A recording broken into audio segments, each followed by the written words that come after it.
Bendiciones. Este es el pastor Máximo de León, de la Iglesia de Gracia Nueva Vida, ubicado en la ciudad de Passaic, New Jersey. Pero obviamente, como ustedes saben, estamos transmitiendo todos por las diferentes plataformas digitales. Queremos invitarte a nuestros servicios los miércoles y viernes, 7:30 por Zoom. Aparecerá la información allí en la pantalla, así como los domingos a las 12 del mediodía por nuestra plataforma Gracia Nueva Vida Online.church. gracianuevavida.online.church. Y esta plataforma nos permitirá, ¿verdad?, transmitir en vivo por Facebook Live y YouTube. Y bien, bienvenidos. Gracias por permitirnos entrar hasta sus hogares con un tema muy interesante que quiero que tú pienses y medites, ¿verdad?, en estos tiempos tan claves en que estamos viviendo. Hemos querido ponerle a este tema la necesidad de las tormentas y los caos. Cuando pensamos en la palabra caos o tormentas, no es un término muy placentero que digamos, a casi a nadie le gusta encontrarse en medio de una tormenta y un caos. Y yo he orado y oro una vez más en este momento para pedirle al Espíritu Santo que nos ayude a comprender la importancia de aprender de la circunstancia que estamos viviendo. Quiero decirte que estamos acá en este tiempo de tu lado, para ti y por ti. Yo sé que hay muchas personas que han sido afectadas y queremos decirte que no estás solo. Queremos decirte, nos identificamos con tu dolor, con la pérdida de un familiar, un amigo cercano. Y sabemos que hay muchos que han estado pasando, incluyéndome yo, por ciertos niveles de preocupación, temores, ¿verdad?, familiares que están hospitalizados. Pero esto también pasará. Fuimos construidos con un diseño, con una fuerza que el Señor mismo ha colocado en nuestro interior. La palabra del Señor dice: mayor es el que está en nosotros que el que está en el mundo. Ciertamente, el tema es apropiado. En medio de tantas voces, caos, turbulencias, incertidumbre, queremos que reciba la paz que sobrepasa todo entendimiento. No una paz ficticia, una paz verdadera, porque el Señor lo prometió. Recuérdate que la palabra dice: en el mundo tendréis aflicciones, pero confiad, yo he vencido al mundo. Hay muchos tipos de evangelio que estamos escuchando en este tiempo. Un evangelio que todo lo que nos promete es paz, prosperidad, abundancia. Pero qué interesante que cuando nos vamos a la Escritura, que es la palabra certera más segura, la palabra profética más segura, nos encontramos que el modelo de vida que vivió la iglesia del Nuevo Testamento, ellos nunca prometieron que si tú seguías a Jesús iba a estar colmado, ¿verdad?, de total seguridad de que nunca te sucederían cosas malas. Y sabemos que por ahí hay una, ¿verdad?, se prometen muchas cosas, como por ejemplo que vas a parar de sufrir. Pero eso no es lo que dice la palabra del Señor. Así que ciertamente, en este tiempo, el Señor te ha dado una promesa. He aquí, yo estoy con vosotros todos los días hasta el fin del mundo. Ahora, vuelvo a enfatizar. ¿Recuerdas el tema? Tormentas, la necesidad de tormentas y caos. Sí, aunque parezca contraproducente. Esta iglesia del Nuevo Testamento, que por cierto no tenía Nuevo Testamento y tampoco tenía, ¿verdad?, por decirlo así, iglesia, como le compartía yo a la iglesia anoche, nunca prometió que al que aceptara a Cristo no le iban a llegar tormentas y caos, que no le iban a herir, que no le iban a maltratar. Al contrario, podemos ver evidencia al mismo Pablo, al mismo Pedro, cómo ellos murieron, qué tipo de persecuciones, cómo a Pablo tuvieron que tirarlo por una ventana, cómo los mismos judíos lo apedrearon, cómo murió Esteban. Y nosotros no somos la excepción. Pero en medio de ellos está la consolación de la Escritura, de la palabra. El Señor ha asignado ángeles para protegernos. Y veremos ciertos ejemplos en la palabra que nos dan aliento, que nos dan advertencia, ¿verdad? Pero ciertamente tener un mensaje balanceado en este tiempo. Es interesante saber que estamos o somos parte del reino de los cielos, el reino de Dios. Pero también hay otros reinos que batallan, los principados y potestades que luchan contra lo que es genuino, que luchan contra lo que es la verdad, la pureza, contra lo bueno. Dice en su palabra el Señor en Génesis que Dios hizo al hombre bueno, pero ellos se buscaron muchas complicaciones. Entonces no es de sorprendernos lo que esté pasando. Y yo oro al Padre de corazón que tú recibas aliento en este día y entendamos que Él no nos ha dejado solo. Pero estamos en un mundo rodeado de confusión y de caos, donde creemos que la luz de Cristo saldrá al mundo a través de nosotros. Quiero que leamos juntos en el libro de Juan, capítulo 17, en el versículo 11. Jesús está haciendo una oración contundente y dice: y ya no estoy en el mundo, mas estos están en el mundo, y yo voy a ti. Padre Santo, a los que me has dado, guárdalos en tu nombre, para que sean uno, así como nosotros. O sea, Jesús está haciendo una oración y obviamente gran parte de lo que está diciendo que lo guarde es de que guarden esa unidad en medio de los conflictos y en medio del caos. Oró por él mismo, oró por los apóstoles y oró por nosotros. No nos dijo que no estábamos en el mundo, nos dijo que estábamos en el mundo. Y es en este tiempo donde yo quiero que tú y yo comprendamos, que el Señor nos dé luz para comprender ciertas verdades que quiero, ¿verdad?, que internalicemos y pongamos en nuestro espíritu. Quiero que sepa que no importa lo que le pase a grandes personas en el evangelio, como les pasó a Pablo, decía anteriormente, y a Pedro, el evangelio, el reino es más grande que lo que le puede pasar a cualquier persona. Y es interesante valorar eso. Usted ha visto que después de 2000 años, esta oración sigue vigente. Algunos han fallecido, otros han sido maltratados, donde quiera que la iglesia ha sido perseguida. Pero ese movimiento que comenzó como un granito de mostaza, que sabemos que es la semilla más pequeña, pero da el árbol, ¿verdad?, o la más grande. Mira hasta dónde ha crecido. Y el enemigo no ha podido. Al contrario, este reino ha ido en aumento.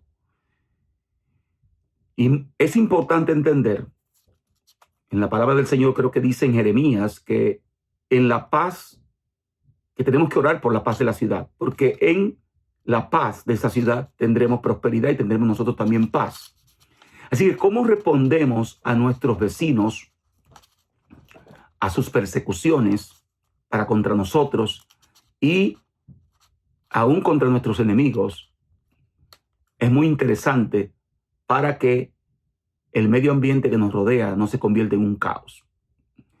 En el tiempo de Jesús, el vecino no era el que te dice, el que te saluda cada día al lado de tu casa, no, que era precisamente ese prójimo, tipo del samaritano, aquella persona que nos enseñaron a rechazar y a subestimar, ¿verdad? Y siempre la tendencia del ser humano es una tendencia egoísta a pensar solo en sí mismo, a pensar en la preservación nuestra. Debemos pensar que Dios nos ha colocado como sal de la tierra, como luz en medio de las tinieblas. Y una ilustración de este tipo de egoísmo, de tendencia que toma nuestra naturaleza, la podemos ver en Génesis, donde el Señor llama a Caín y le pregunta por Abel, luego de Caín haber matado a su hermano. Y Caín contestó, usted sabe la respuesta: ¿acaso soy yo guarda de mi hermano? Y obviamente la respuesta ciertamente es sí, tú eres guarda de tu hermano. Quiero que sepamos que si fallamos en proteger, en velar y cuidar por el prójimo, crearemos caos. Crearemos situaciones adversas. No podemos vivir aislados de lo que está sucediendo a nuestro alrededor. Podemos ver ilustraciones de caos y de tormentas en el mismo Génesis. El Señor abre la palabra diciendo que había tinieblas sobre la faz de la tierra. Y el Señor tuvo que decir, sea la luz. Podemos ver incluso en el libro de Juan, ¿verdad? Este verbo se hizo carne y que precisamente esta luz dispersó las tinieblas en Juan capítulo 1. Así que ciertamente quiero que entienda que no importa lo que nos pase alrededor, ni las tinieblas que hayan, el Señor nos lleva de la mano y nos ayudará a atravesar las pruebas y circunstancias y tormentas que nos vengan, que se nos avecinen, que se nos presenten, así como aparecen tormentas, huracanes, tornados, y hay lugares de refugio. Te invito a refugiarte en la palabra y en la oración.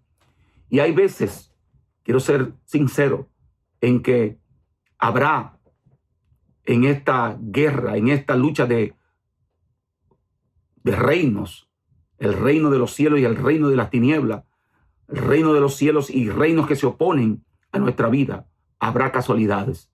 Algunos quedarán heridos, otros quedarán postrados, pero sabemos que hay una lista de testigos que van delante de nosotros y hay muchos en las gradas viendo nuestra reacción y cómo actuemos en estos tiempos, ¿verdad?, en que estamos viviendo. Son los días que anhelaron ver los apóstoles, los profetas.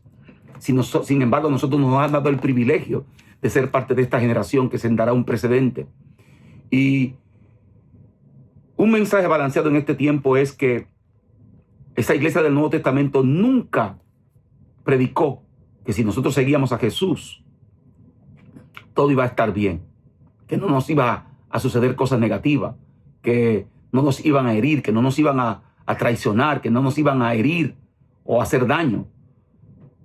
Sin embargo, siempre el Señor, ¿verdad?, usa a diferentes personas con diferentes propósitos. Algunos han sido utilizados como mártires. Otros, pese a persecuciones y ser apedreados, siguieron predicando. Tenemos allí a Esteban, a Pablo. Pero, ¿verdad?, el reino ha sobrevivido a todo eso porque el reino es más grande que tú y que yo. Y, ¿verdad?, este reino es un reino que está sobre todos los demás reinos. Ahora, en este reino nosotros tenemos responsabilidades, obviamente, y privilegios, ¿verdad? Nos han sido asignados ángeles. Pero también eso es de doble filo, pues, o más bien esa moneda tiene otra cara, y es la cara de la responsabilidad. ¿Cómo respondemos, verdad, a cómo nos tratan los enemigos y nos persiguen los vecinos, etcétera? Como dije, entendiendo que en este tiempo, entendiendo en este tiempo que para los tiempos de Jesús un vecino era tipo el samaritano, donde precisamente tenemos que cuidar de aquellas personas que no necesariamente nos enseñaron a valorarla, sino al contrario, nos enseñaron a subestimarla y a desecharla. Así que tenemos una responsabilidad por hacer, y es hacer lo mejor que podamos para nuestros vecinos en este tiempo que vivimos, para tener, ¿verdad?, un lugar mejor donde vivir. Y eso precisamente no siempre es placentero. Es interesante que nosotros en este momento pensemos que de todas maneras Dios cumplirá su propósito en nosotros. Así como llega una tormenta y limpia los aires, un huracán, un tornado, vientos fuertes, sabemos que Dios lo permite, los vientos, y hasta los manda, y que cambian la apariencia de la ciudad donde vivimos. ¿Qué aplicación podemos nosotros, qué lección podemos aprender de las tormentas en el aspecto espiritual? Yo creo que hemos sido lanzados en medio de una tormenta, nos ha rodeado, no importa, ¿verdad?, la mano que lo haya traído. Ciertamente Dios lo ha permitido y Dios cumplirá su propósito. Y Dios no desperdiciará esta tormenta, ¿verdad?, sino que al contrario, esta tormenta nos permite valorar a nuestros familiares, pasar más tiempo, escuchar a los que no estábamos escuchando, a valorar más el tiempo, el dinero, a meditar, a entrar en un reposo, por decirlo así, forzado, porque la mayor parte de nosotros no tenemos ese estilo de vida de estar quieto en meditación, evaluar cómo estamos hablando, salir de esa atmósfera de egoísmo, de solamente pensar en nosotros. Y yo sé que para muchos de nosotros se nos ha hecho el día como de 35 horas. Y yo en este día quiero decirte a ti que Dios está obrando, aunque tú no lo estés entendiendo, aunque no lo estemos comprendiendo. Hay un pasaje que creo que ilustra esto de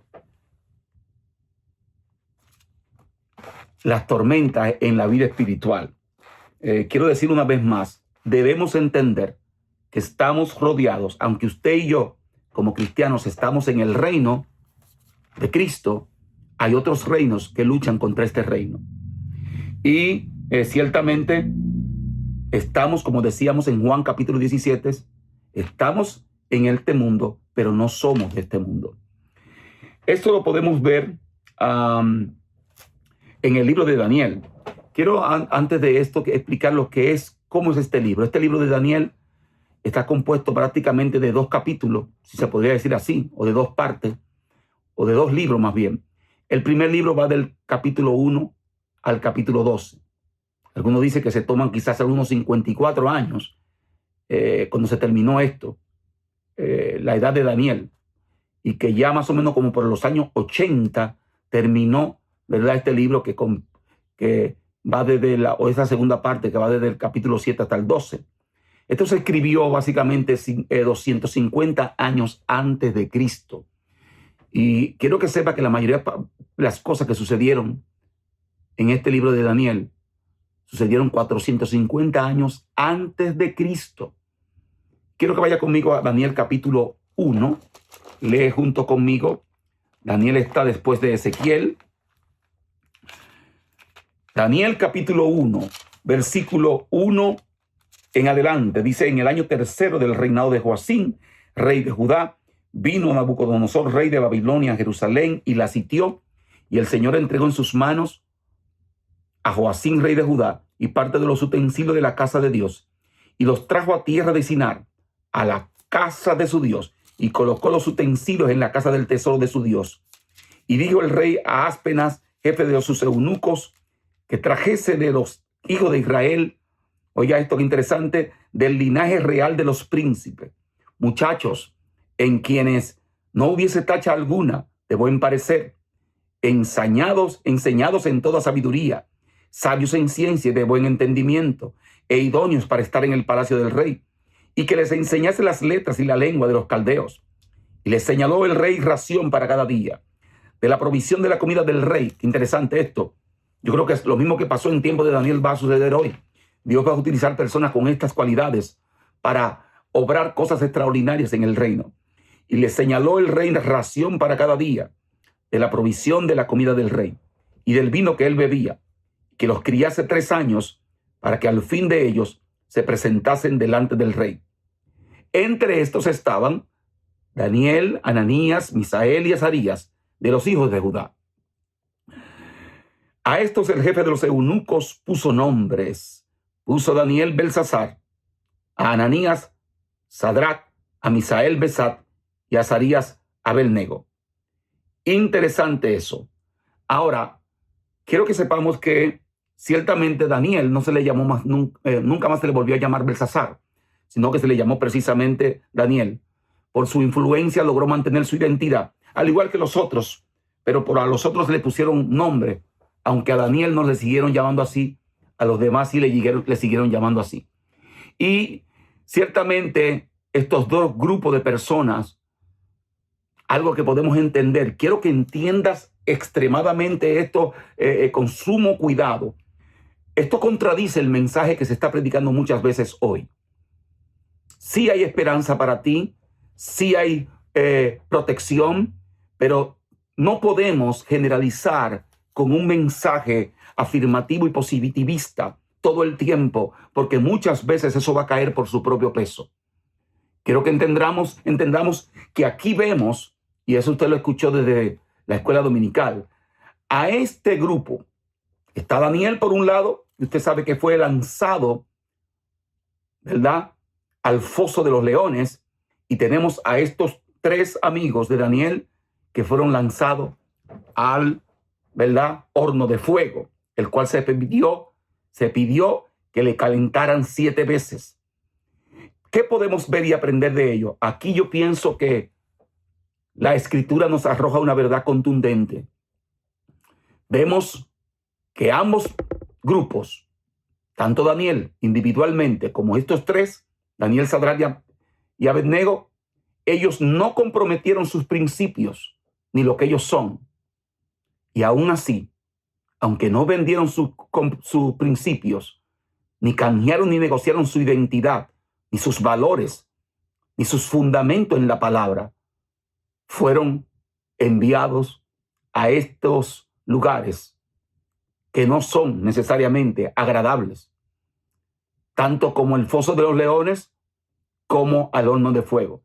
Eso me dice a mí que ciertamente estos, si usted estudia la palabra y este pasaje, se dará cuenta que tanto Daniel como sus tres amigos fueron leales al rey, pero no se olvidaron de su compromiso con el reino invisible. En otras palabras, óigame interesante esto, ¿qué le espera a aquellos, ¿verdad?, que ciertamente no negocian su alianza a ese reino invisible? Bueno, ciertamente hay fosos de leones y hay hornos de fuego. En otras palabras, hay un infierno que pagar cuando uno no se olvida de ese reino invisible al que pertenecemos. Quiero ser sincero y honesto a la palabra. Algunos serán preservados, protegidos, guardados. A otros, los testigos y testimonios están allí. En otras palabras, ¿qué le espera a un hombre que no se olvide de ese reino invisible? Que no negocia ese reino invisible por el reino visible. Persecución. Oposición. En otras palabras, cuando nosotros tenemos una alianza dividida, terminaremos en lugares, ¿verdad?, como si fuera un infierno aquí en la tierra. Trae caos. O sea, hay circunstancias por las cuales tendremos que atravesar. Si usted se va a mantener leal a ese reino, no le voy a prometer un camino de rosa donde todo será favorable, donde te aplaudirán por ser íntegro, por ser serio, por ser honesto, por caminar en santidad. Cuando tú te inclinas, ¿verdad?, tu alianza se va o la balanza se inclina por lo que tiene peso de gloria, por la santidad, por la integridad, por la verdad, y no mientes, no siempre te van a aplaudir, no te van a tirar una carpeta, ¿verdad?, o alfombra de roja, ¿verdad?, porque tú eres serio, porque eres cristiano, porque eres hijo de Dios, porque no vendes tu principio. Siempre que no abandonemos los principios del reino, debemos entender que no siempre nos van a dar aplausos y nos van a lanzar confites y nos van a tocar trompeta. Sadrach, Mesach y Abednego y el mismo Daniel no se postraron ante el reino extranjero, hasta la idolatría que le estaban ofreciendo. Ellos mantuvieron su lealtad a un reino invisible. Yo te pregunto en este día, ¿mantendrás tú tu integridad, tu alianza, tu lealtad al rey de ese reino invisible? Si usted lee en Daniel capítulo 3, en el versículo 8 en adelante, es la cual tendrá usted que leerlo en su casa, nos damos cuenta de una manera contundente que dice: por esto en aquel tiempo algunos varones caldeos vinieron y acusaron maliciosamente a los judíos. Hablaron y dijeron al rey Nabucodonosor: rey, para siempre vive. Tú, oh rey, has dado una ley que todo hombre, al oír el son de la bocina, de la flauta, del tamboril, del arpa, del salterio, de la zampoña y de todo instrumento de música, se postre y adore la estatua de oro. Y el que no se postre y adore, sea echado dentro de un horno de fuego ardiendo. Hay unos varones judíos, los cuales pusiste sobre los negocios de la provincia de Babilonia, Sadrach, Mesach y Abednego. Estos varones, oh rey, no te han respetado, no adoran tus dioses, ni adoran la estatua de oro que has levantado. Quiero resumir por el tiempo. A Daniel, por no negociar sus principios, porque cuando se le prohibió orar, él siguió orando, lo lanzaron al foso de los leones. A estos tres, porque se negaron a postrarse ante una estatua, ante un sonido diferente, que habla de idolatría, que habla de vender tus principios, ellos tampoco vendieron sus principios y mantuvieron su lealtad al reino invisible. Y por ello fueron lanzados literalmente al horno de fuego. Ahora, qué interesante. Vemos algo muy, muy interesante, y es esto. En el versículo 21, desde el 20 en adelante, llamaron a unos hombres vigorosos y ataron a estos tres y lo lanzaron al horno de fuego. ¿Qué es lo impactante de todo esto? Que literalmente en el verso 24 vino el rey Nabucodonosor, se espantó y se levantó apresuradamente y dijo a los de su consejo: ¿no echaron tres varones atados dentro del fuego? Ellos respondieron al rey: ¿es verdad, oh rey? Y él dijo: he aquí yo veo 4 varones sueltos que se pasean en medio del fuego sin sufrir ningún daño. Y el aspecto del cuarto es semejante a hijo de los dioses. Quiero decirte que a estos tres, cuando le preguntaron que serían echados, ellos le dijeron: tenemos un rey de ese reino invisible que será capaz de librarnos. Pero si aún, ahí está la palabra clave de un lenguaje de reino, pero aún así, si no nos librase, con todo, no nos postraremos delante de la estatua, del sistema, de la idolatría, y nos mantendremos fiel a ese rey, en este caso nuestro Señor Jesucristo. ¿Qué podemos aprender de esto? Hay una base para ello en el Nuevo Testamento y lo encontramos. Bueno, antes de irnos allí, vamos a leer en Isaías capítulo 43. Hay una promesa todavía acá en el libro de Isaías para nosotros, para todos aquellos que no han decidido claudicar ante el sistema religioso, ante el sistema popular, ante el sistema que venden esperanzas falsas. Dice aquí en el versículo 1: ahora sí, dice Jehová, creador tuyo, oh Jacob, y formador tuyo, Israel, no temas, porque yo te redimí, te puse nombre, mío eres tú. Cuando pases por las aguas, yo estaré contigo, y si por los ríos, no te anegarán. Cuando pases por el fuego, no quemarás, ni la llama arderá en ti. ¡Wow! ¡Qué tremendo! Esa promesa es para ti.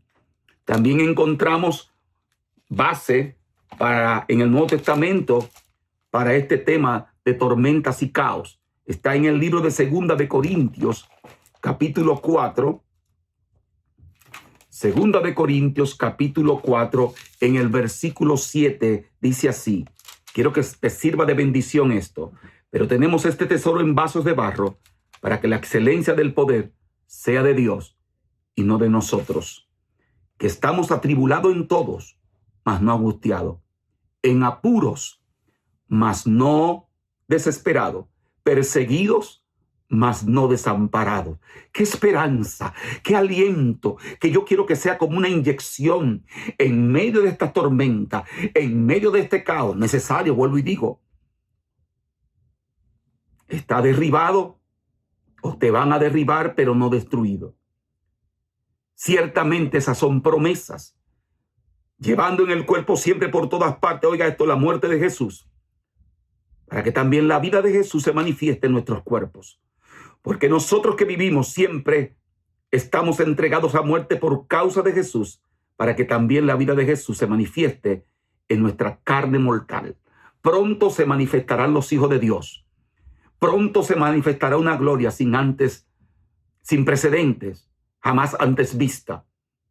Y siéntete privilegiado de que estás en este tiempo y que forma parte de ese reino invisible e indestructible que va en aumento.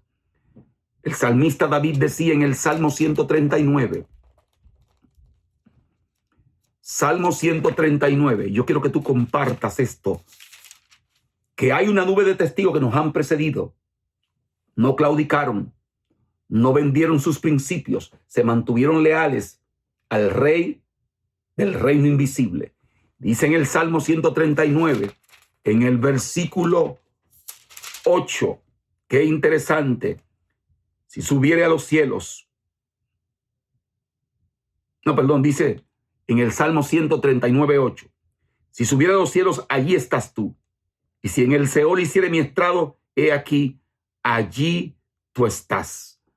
Wow, ¿en dónde es que este Dios no está con nosotros? ¿Recuerdas el título del tema de esta predicación o de esta reflexión? La necesidad del caos y la tormenta. Concluimos con Judas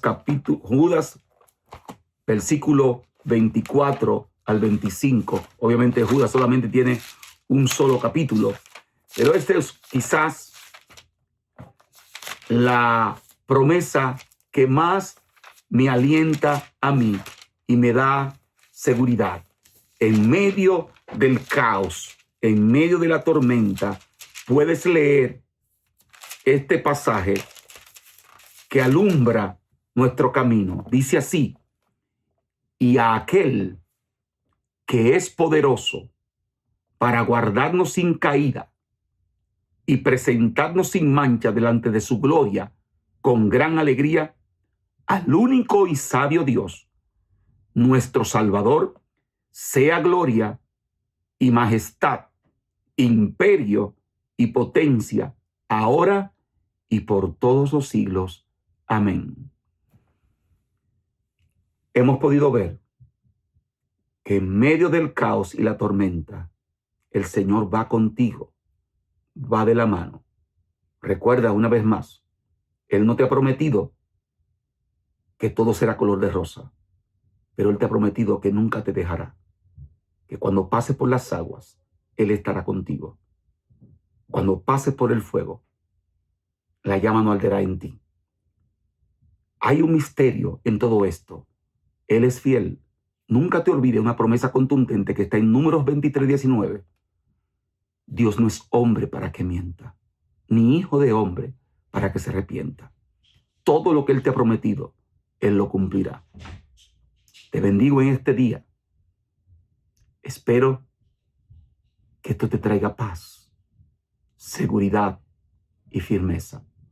En el nombre de Jesús, quiero bendecirte una vez más.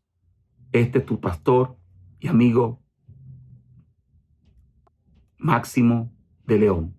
Él ha prometido, como lo vimos en Juan 17:11, que ciertamente el Señor no te ha dejado, nunca te dejará. El Señor nos continúe bendiciendo. Mantén tu alianza al Rey de Gloria y a este reino invisible. Bendiciones.